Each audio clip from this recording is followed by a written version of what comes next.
Welcome, listeners. It is Tuesday and time to check in with City News here on Elko Live on KELK. So pleased to have our Assistant City Manager with us today. Dale Johnson is checking in advance of the regular meeting this afternoon, Dale. So thanks for being here today. Yeah, thanks for having me as always. It's an enjoyable time to come on and chat with everybody on the radio. Oh, thanks, Dale. We really appreciate you and the time that you give. There are so many departments. Today's a busy council meeting that opens at 4 o'clock because you guys had a little space in between, huh? Yeah, we had a little holiday break around Christmas time, so didn't have their regular scheduled meeting, and now we have a bunch of business to take care of. So we'll start with the agenda, but we do want to mention there's something really cool happening right now on behalf of the city of Elko. Our city officials are having lunch, but they're actually, the most important thing that they're doing, it's not the lunch, but they are touring Sky West around. And Sky West hasn't been to Elko, according to Mayor Reese Keener, for maybe at least a decade or so. And so this is an important visit. Yeah, it's been quite a while, so Jan and the mayor and Jim Foster and SkyWest affiliation are here in town, and they're doing a little tour and having some lunch and things like that. Yeah, we'll talk more. There is an agenda item in which we'll renew. We're set to renew the minimum revenue guarantee. I think, is that what it's on the agenda today? Yeah, it's the SCASD grant. Oh, that's right. Yeah, Small Community Air Service Development Program. And that's great because that's several $1,000s that will help us continue our midday flights in particular. Yeah, it will.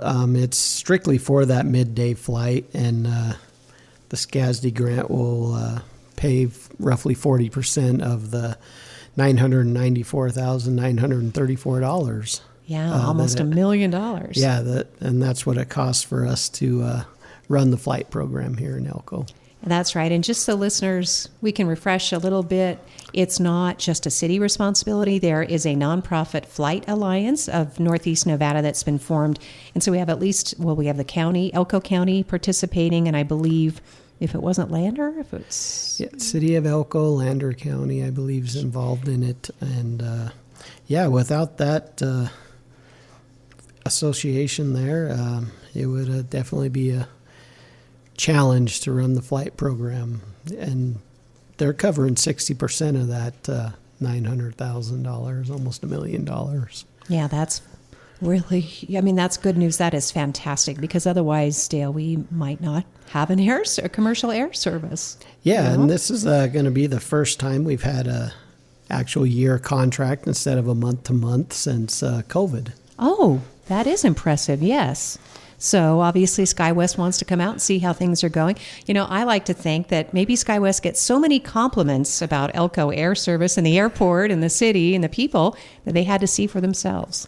Yeah, the airport and Jim and his group do a great job managing the airport and keeping that air service going. Dale Johnson is our guest today. He's Assistant City Manager, and he's going to give us a rundown in advance of the regular council meeting.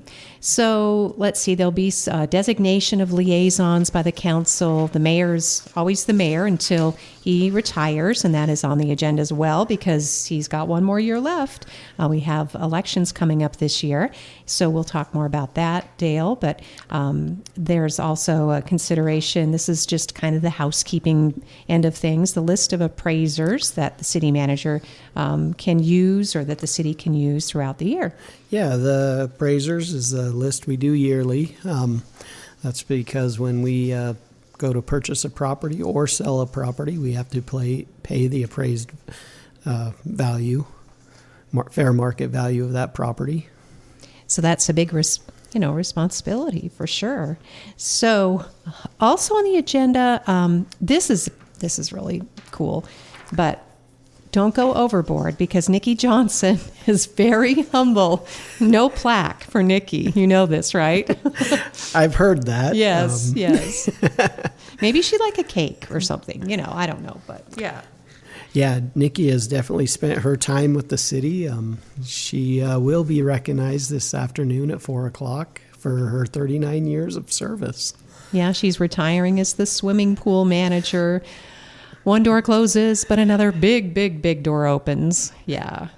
Yeah, Nikki actually started with the city when she was in high school and was a lifeguard then, and then just continued her career throughout. And yeah, with the pool closing and the Boys and Girls Club opening the new rec and pool center, yeah, she's going to retire. And actually tomorrow, this week, maybe tomorrow's her last day. I think she said the 14th. 14th? Yeah, coming right up. Coming right up. But that way, she gets to spend time with her 5-year-old grandson. So that's super cool, Dale. Yeah, I'm sure she'll enjoy that. Yes, we got to chat a little bit about that. That's super exciting.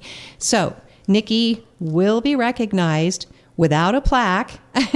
She will appreciate, I'm sure, all the folks who come out to help her. Again, she has dedicated, as you said, her professional life to the City of Elko swimming pool, and lots of great memories of that pool, Dale. Yep.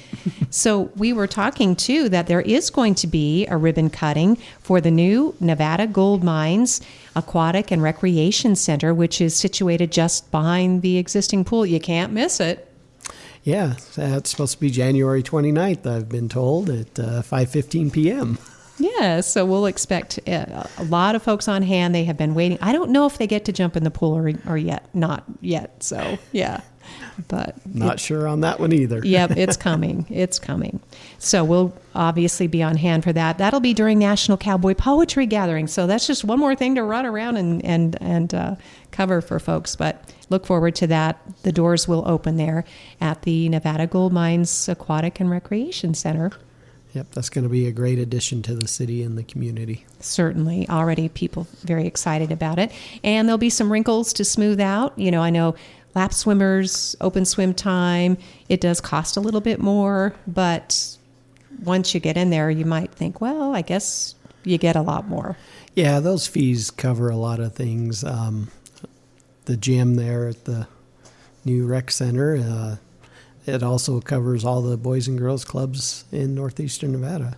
Yeah, that you can become if you want to become a member. Yeah. And I understand, too, that the locker rooms alone, because, you know, the ones at the existing pool, a little bit to be desired. And I think, if I remember right, to get to the locker room, to get to the pool, I mean, you kind of had to walk through the showers. So, yeah. That's correct. Yeah.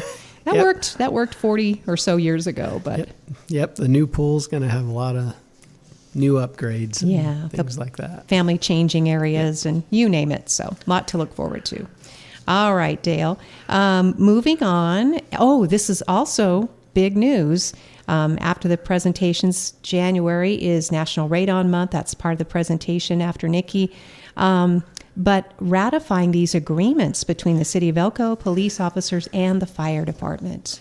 Yeah, the two police officers agreements we're going to be taking no action on those tonight, actually, because there's some new things that come about, and they want to make sure everything's in those contracts and before it goes to council. Oh, that's too bad. But getting closer, they've been working on the old contract since the summer, since July. So, yep.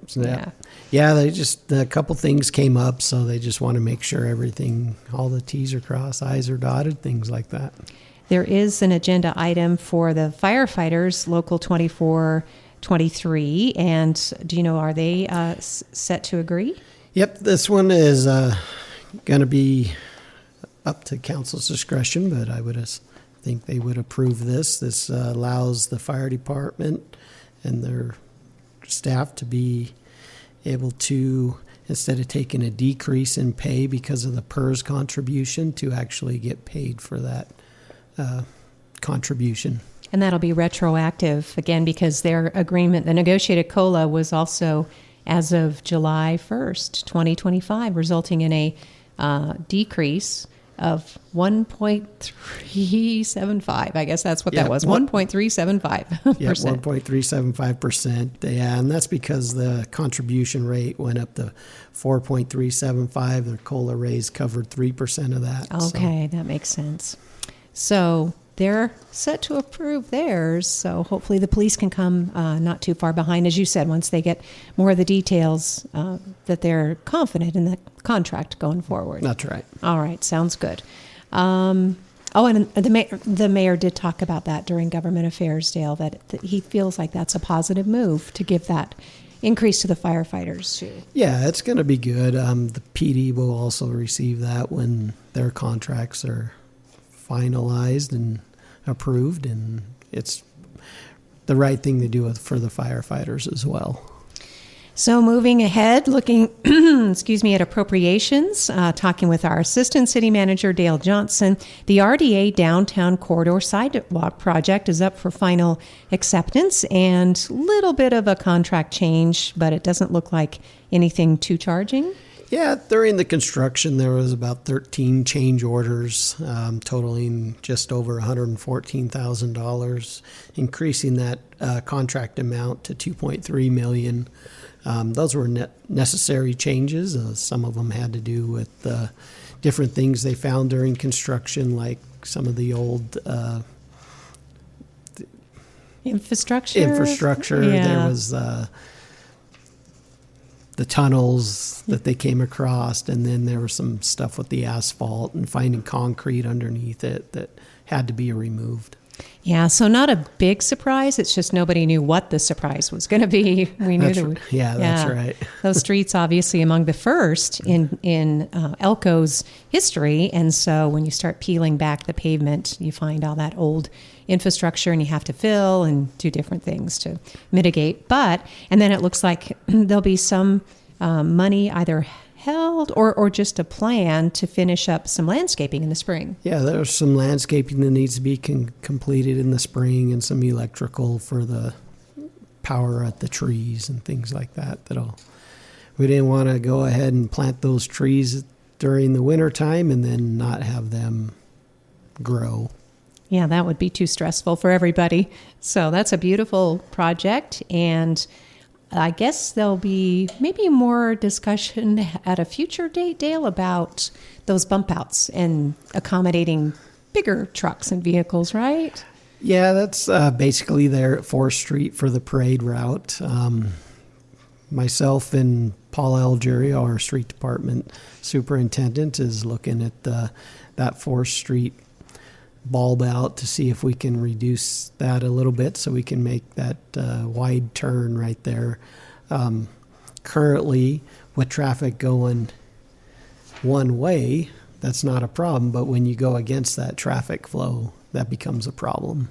Yeah, so that'll be up for consideration, I guess it's fair to say. Nothing's on the agenda yet, though. Nothing's on the agenda to deal with that, but that's just something that we're looking at internally to resolve those issues going forward. All right. So most importantly, they're not being ignored. People shouldn't get too excited. Yes. Nope, we are working on it. So. All right. Sounds good.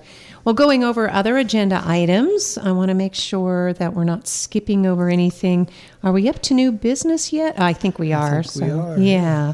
So under new business, it looks like, some consideration of some encroachments, folks that, and these things happen kind of regularly. This is nothing too stunning, right? Yeah, this is pretty common. People build fences in the city's right of way, things like that. This one pertains to a retaining wall and a fence, and it encroaches into the right of way, but there's a process for that, as being a revocable permit that the applicant would have to file for and pay the fees and then have their lot surveyed. And with this one, it also impacts the site triangle of the intersection a little bit, so they had to go ahead and have an engineer sign off on this. It didn't impact the vision of the drivers as they pull up to the stop sign. Oh boy, that's why I guess it's always good to run those plans through the city hall first, right? Yep. Yeah, if you're building the fence, especially over 6 foot, you really need to get a building permit, have plans come in for review. In this case, it's a retaining wall with a fence on top of it. So. Oh yeah. So hopefully that all works out for everybody. But a little extra expense, which is never, that's never favorable, I guess. But I don't see any issues with this one being approved. They've now done all the required steps, and everything came back with the traffic plan that it's been signed off on, so we should be able to move forward. Cool. And next under new business is consideration of a parcel map that reflects a merger and a re-subdivision of 2 parcels into 3. Yeah, this is another housekeeping item where we're just trying to clean up some areas over on 13th Street there by the college and the fairgrounds. So, yeah, it's pretty cut and dry on this one. Just old mapping practices that got away from us, and now we're cleaning them up. Yeah, it's not going to affect the traffic flow or any of the other property owners. Nope, So, all right. it is not. Perfect. And then there's another possible acceptance of an easement over South 7th and Douglas Street. Another cleanup item. Yeah, it's another one that we're cleaning up. We're actually doing a vacation of some right-of-way in this area, and then because there are some utilities, we do need an easement put over those utilities. And the good news is that this usually means that there are some improvements that are being done, right? There are some improvements there. A gentleman purchased the building there at the corner of 7th Street and Douglas, and he's doing a few improvements there for parking and different things like that for his building. That's always nice when you can see that kind of investment in the community. And then this is what we talked about earlier, the transportation service agreement for an entire year between SkyWest Airlines and the city.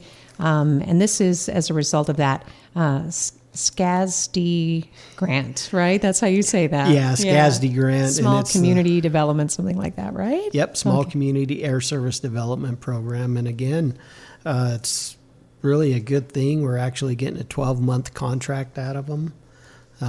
Like I said before, this hasn't been done in over 5 years now. So been on a month-to-month or 6-month basis. But having a year contract's really important. Yeah, that's great. And so they're sealing the deal as we speak, if not at lunch, certainly during the council meeting at 4. That's correct. All right. The council will have to give final approval to that, but seems like it's a smooth flight, no bumps.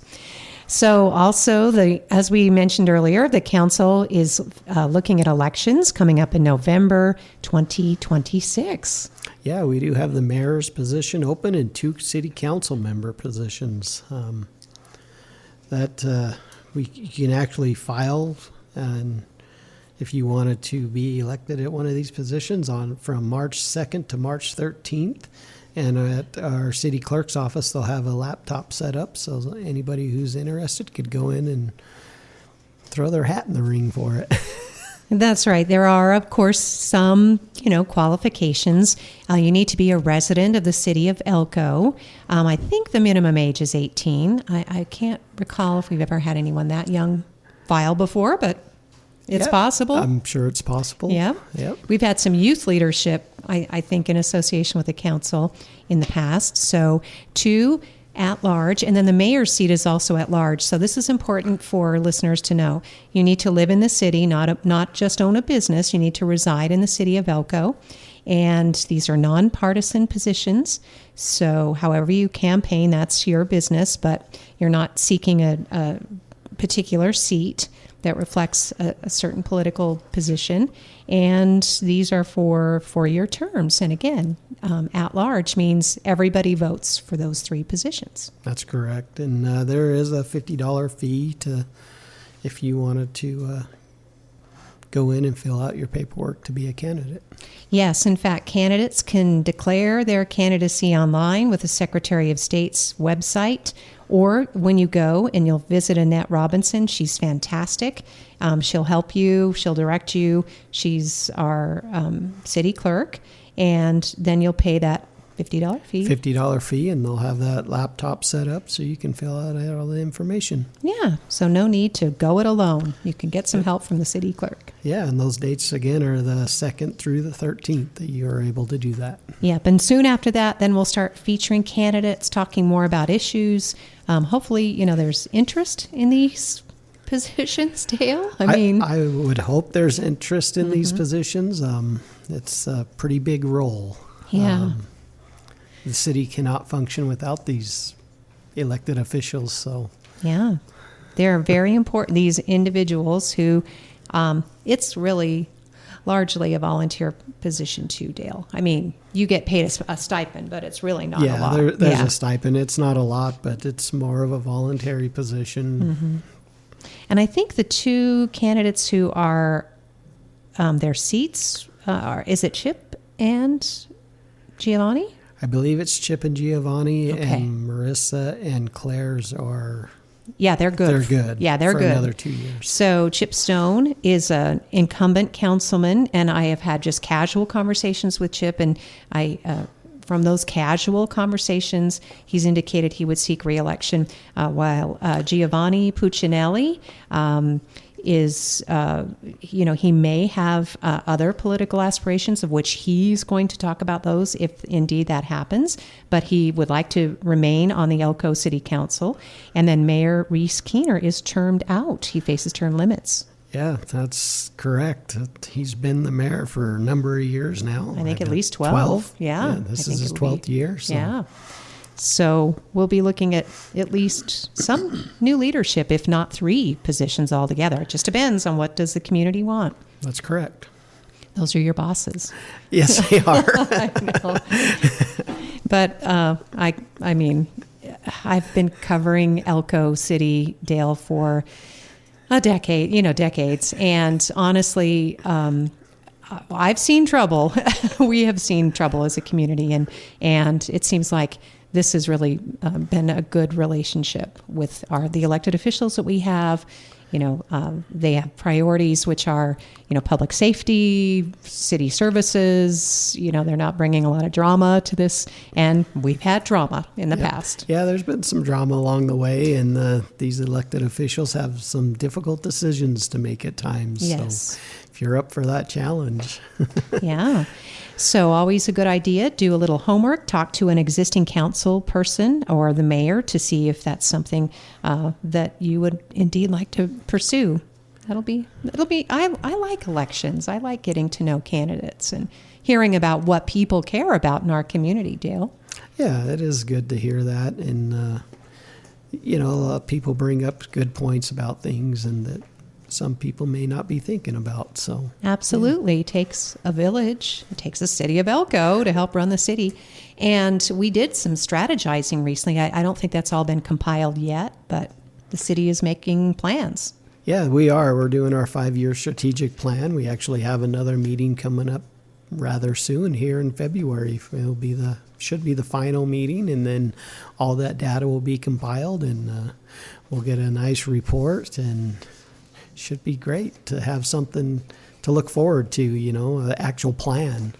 Yeah, Elko's really good about planning. I think that's why we were so successful when we got the ARPA money, following COVID. You had these shovel-ready projects, water and sewer infrastructure. You could really invest in the community. Yeah, we've had a lot of those with the ARPA funding. We were able to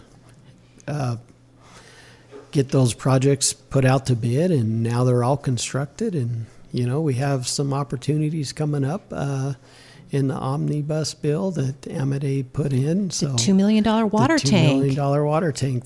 So that's a new development, Dale. Well, it is a new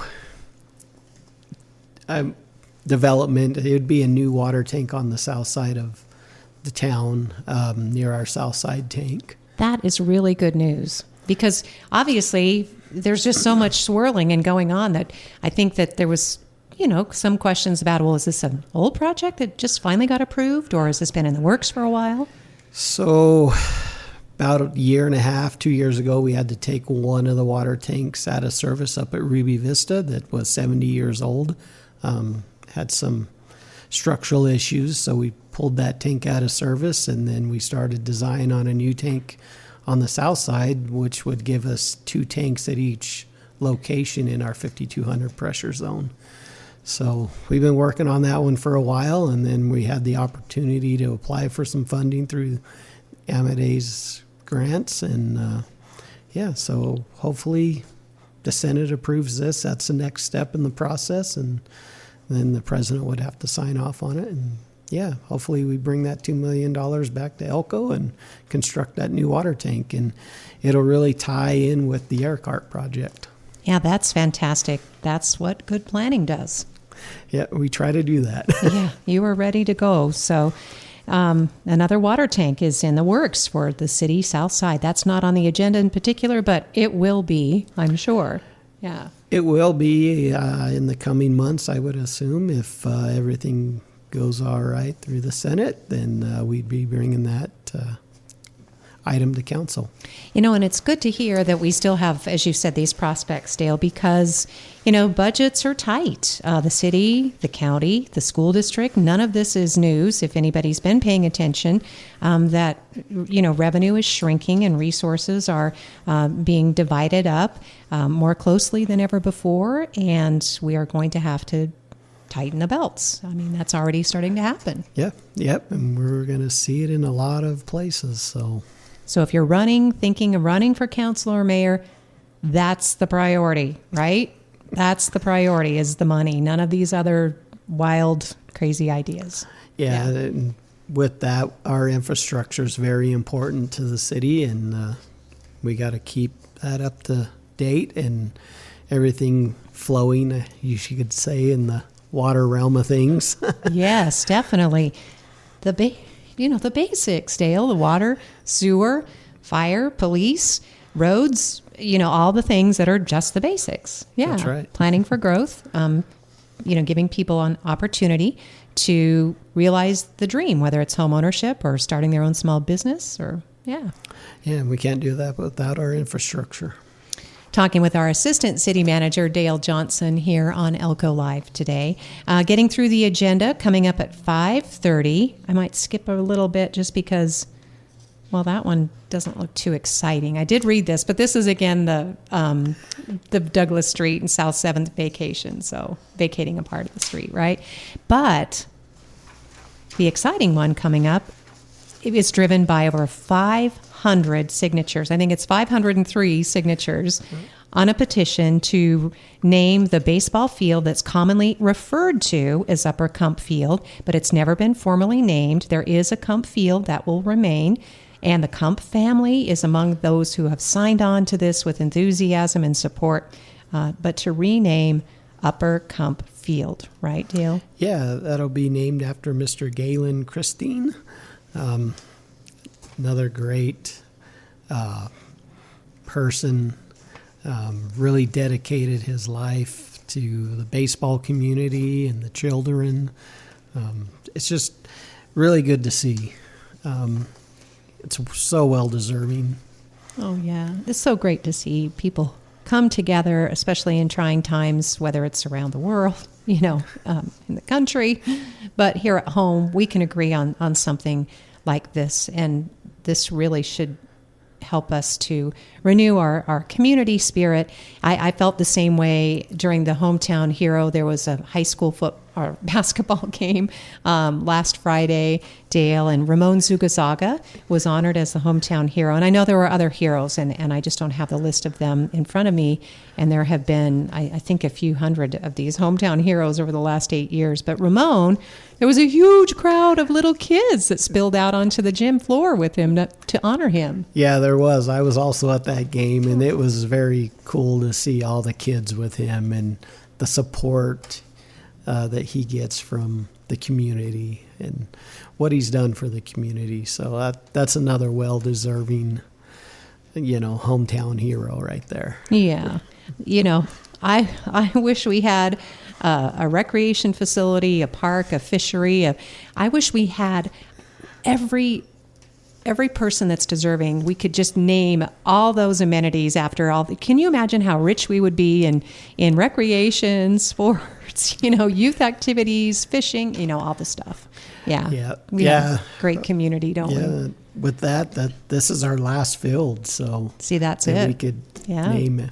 And I think, it's fair to say most people that do this work, like Ramon and certainly Galen, never would expect to have anything named for them. Their legacy is what they gave in their coaching to their families, to the children, to the parents, to the community. That's the legacy. So, yeah. Yeah, that's correct. But how wonderful to be able to get to see that field. And so the city council will consider it. This is a first reading, is that right? Well, this is the public hearing, so they've Okay. already done the first reading. Oh, on then they it. brought the petition or brought the suggestion at the last meeting. Okay. Yeah. Yeah, so the petition will accompany this. Like you said, it's got 503 signatures, and I believe there's another one out there that even has even more signatures Wow. to come with this one. So What, oh, I'm just speechless. What a community that we live in. Especially, as I said, people are divided over things. This brings people together. They can agree that this is what we should be striving for. Yeah. So this is great news, Dale. That's wonderful. So I guess it's not a baseball term, but it's a slam dunk. So, it's a home run. oh, yes. Thank you. I guess I was not, I didn't get my analogy right. So that'll be up for public hearing at 5:30. Again, not anticipating any issues at all. Then some subdivision considerations that kind of rounds out the agenda, right, Dale? Yeah, this first one is a tentative map for subdivision up at Bergeron Village. It's a huge subdivision we got going up there. Yeah, and this is the fourth phase. Yeah, there's 4 phases, and we're talking to them about a 5th phase already. So, And this is unique housing, right? Custom type housing? this one's going to be for some patio homes, which are a little smaller homes, smaller lots. Perfect for retirees. Retirees or first-time home buyers. Hopefully, they'll come with a smaller price tag. Yeah, that would be helpful. I couldn't believe I saw a listing for a rental for a house in our neighborhood for $2,300 for rent, Dale. Who can afford that? It's tough, Yeah. especially for a family just starting Family, out. yeah.